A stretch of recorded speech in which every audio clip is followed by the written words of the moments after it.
सभी मित्रों का बोलो बोलो आपकी मस्त कहानियां प्रसंग में हार्दिक स्वागत करते हैं। आज आपके समक्ष एक ऐसी कथा लेकर प्रस्तुत हुए हैं जिसको सुनकर आप सभी लोग हैरान रह जाएंगे।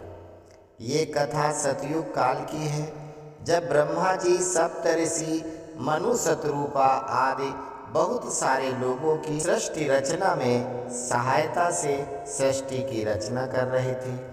सभी ऋषि विभिन्न लोगों के साथ विवाह आदि करके सृष्टि रचना में सहायक बने हुए थे। सबसे ज्यादा कश्यप ऋषि तो पशु पक्षी सभी जगह अपनी सृष्टि रचना कर रहे थे। उन्होंने गरुड़ पक्षी, नाग, पशु, मनुष्य सब कुछ बनाए। ऐसे ही बहुत सारी सृष्टि की रचनाएं सप्त ऋषियों द्वारा हो रही थी। सप्त ऋषियों में से एक ऋषि हैं जिनका नाम है मरीचि।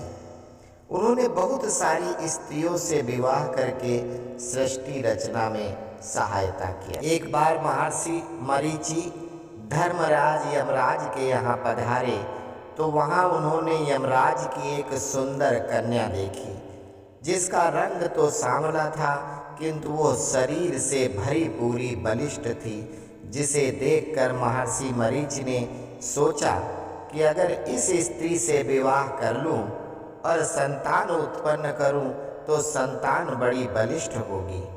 फिर क्या था, उन्होंने धर्मराज से उनकी कन्या धर्मव्रता का हाथ मांग लिया।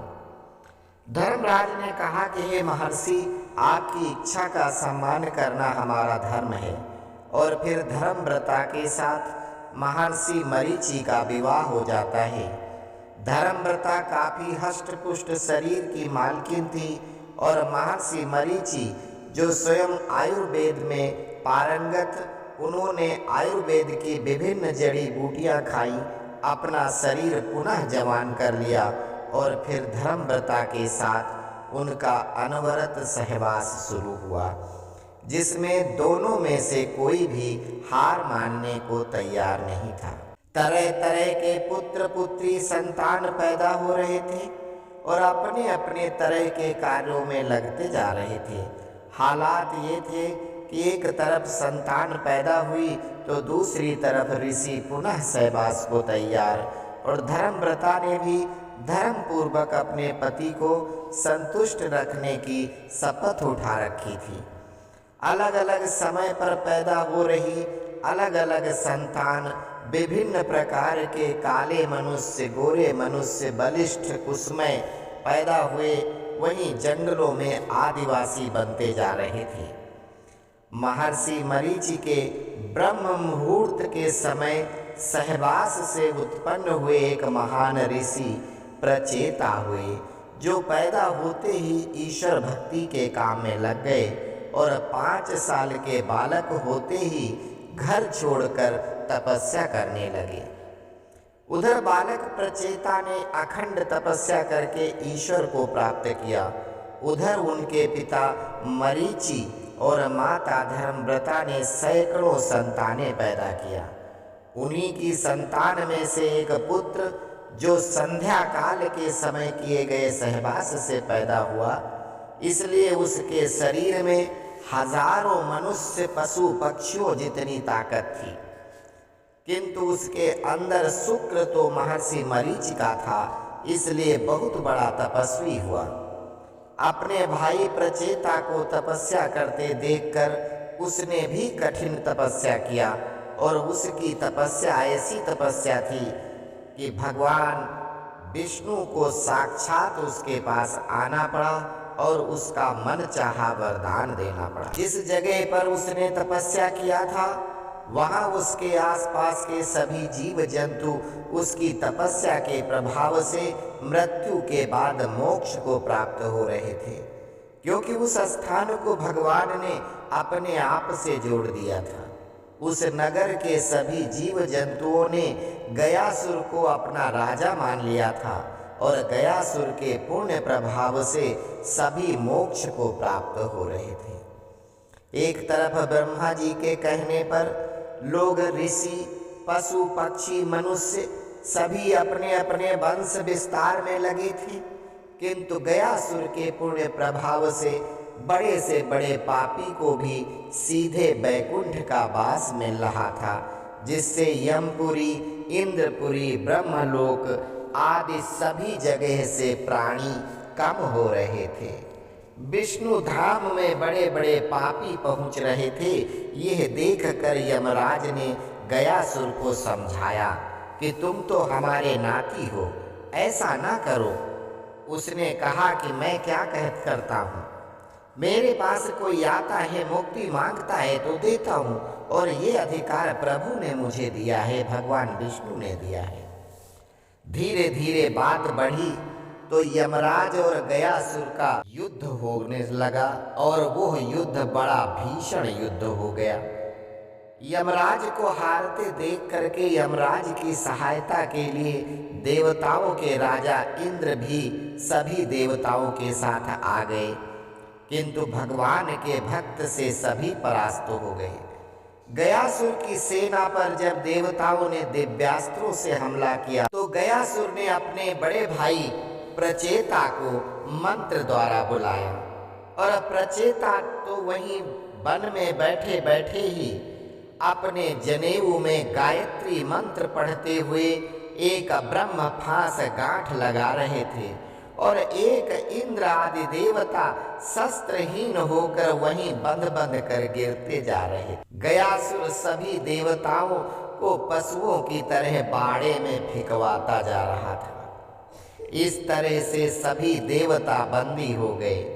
गयासुर ने जब भाई से इनसे क्या काम लिया जाए तो प्रचेता ने इनसे पशुओं और मनुष्यों के फायदे के लिए अपनी नगरी में जल इकट्ठा करने के लिए कुआं, तालाब, नदियों के जल संरक्षण के काम करवाए। सभी देवता बड़े परेशान हुए। कोई तालाब खोद रहा था, कोई कुआं खोद रहा था, कोई नदियों का पानी संरक्षित करने में लगाया गया था। ब्रह्मा जी ब्राह्मण रूप में गयासुर से बंदियों को छुड़ाने के लिए आए।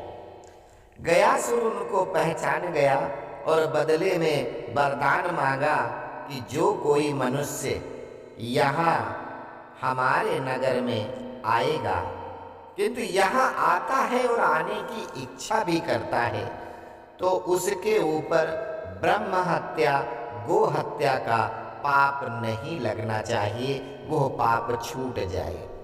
ब्रह्मा जी बोले कि यह वरदान देने की शक्ति मुझ में अकेले नहीं है, ये त्रिदेवों में शक्ति विभक्त है, अतः नारायण की आराधना कर। अब तो वो पुनः नारायण की आराधना करता है। नारायण आते हैं, ब्रह्मा के साथ शिव के साथ मिलकर वरदान देते हैं, तब से कि इस स्थान पर हत्या हरण नाम से प्रसिद्ध होगा। गयासुर की ख्याति दिन पर दिन बढ़ती जा रही थी। दुनिया के सभी प्राणी मरने के समय गयासुर की नगरी चले जाते और मोक्ष प्राप्त कर लेते थे। गयासुर की ख्याति बढ़ गई तो उसको अभिमान होना स्वाभाविक था।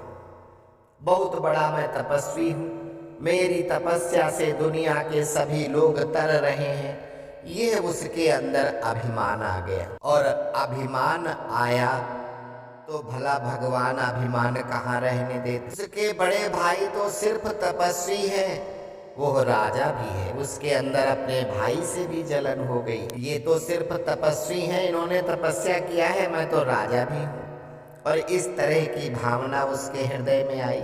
उसके हृदय में भगवान की माया, बस अपने माता पिता के प्रति भी दुर्भावना आ गई, जिससे नारायण को क्रोध आया। उधर ब्रह्मा बोले कि हे नारायण, हे प्रभु, अगर हम अपने ऋषियों की सहायता से सृष्टि बनाते हैं और अगले पल मृत्यु गयासुर के राज्य में लेकर प्राणी मुक्त हो जाते हैं, तो संसार चक्र घूमने के पहले ही रुक जाता है, ऐसे कैसे चलेगा। तो नारायण ने कहा कि आप जाइए और गयासुर से मांग कि आप उसके शरीर पर अग्निहोत्र हवन करना चाहते हैं। उसको बोलो कि उसके शरीर से पवित्र कोई स्थान नहीं है, और इस तरह घमंड बस वो अपने शरीर का दान करेगा। उस पर हवन करो तो वो मर जाएगा और इस तरह उसका पुण्य खत्म हो जाएगा। गयासुर को संभाल सिर्फ उसकी माता शक्ति थी और वो महर्षि मरीचि की सेवा में थी, उनके पैर दबा रही थी। महर्षि अर्ध निद्रा में थे। प्रभु लीला बस महर्षि के सबसे प्रिय पुत्र प्रचेता, जो उस समय के सबसे बड़े मांत्रक थे, सभी मंत्र उनके बस में थे, जिससे सभी देवता उनके अधीन थे। वो ऋषि पुत्र अचानक एक दिन अपनी माता से मिलने की इच्छा करते हैं और इच्छा करते ही तुरंत वहां पहुंच जाते हैं। एक माता अपने पुत्र को इतने दिन बाद आया देखकर कुटी के दरवाजे पर पहुंच के अपने पुत्र को आलिंगन करती है। इतने में ऋषि की नींद खुलती है और वो प्रभु माया बस देखते हैं कि उनकी पत्नी किसी पर पुरुष को आलिंगन किए है, जिससे ऋषि को अत्यंत क्रोध आता है और वो श्राप देते हैं कि दुष्टा, तूने पति सेवा छोड़कर पर पुरुष को आलिंगन किया है, जा तू आज शाम तक पत्थर की शिला बन जाएगी। ऋषि श्राप से धर्मव्रता का धीरे धीरे जल तत्व बढ़ने लगा। इधर जब अपने सामने प्रचेता प्रकट हुए और आलिंगन वाला पुरुष अपना पुत्र देखकर ऋषि मरीचि बहुत लज्जित हुए। सभी मंत्र अपने बस में रखने वाले प्रचेता ने अपने पिता को, अपनी माता को निर्दोष श्राप देने के कारण परम क्रोधित होते हैं और उन्होंने अपने पिता की हत्या करने के लिए शस्त्र उठाया, तो पुत्र की माता ने ही रोका और कहा कि पुत्र, तुम यहाँ से जाओ, ये कैसे भी हैं लेकिन मेरे पति हैं, और अपने पुत्र धर्म को कलंकित मत करो। पुत्र ने उस दिन क्रोध बस ब्राह्मण धर्म छोड़कर क्षत्रिय धर्म अपना लिया और अपनी माता धर्मव्रता के नाम पर धर्मारण्य नामक नगर बसाया और वहां के राजा बने, जिसका आधुनिक नाम बलिया जिला है।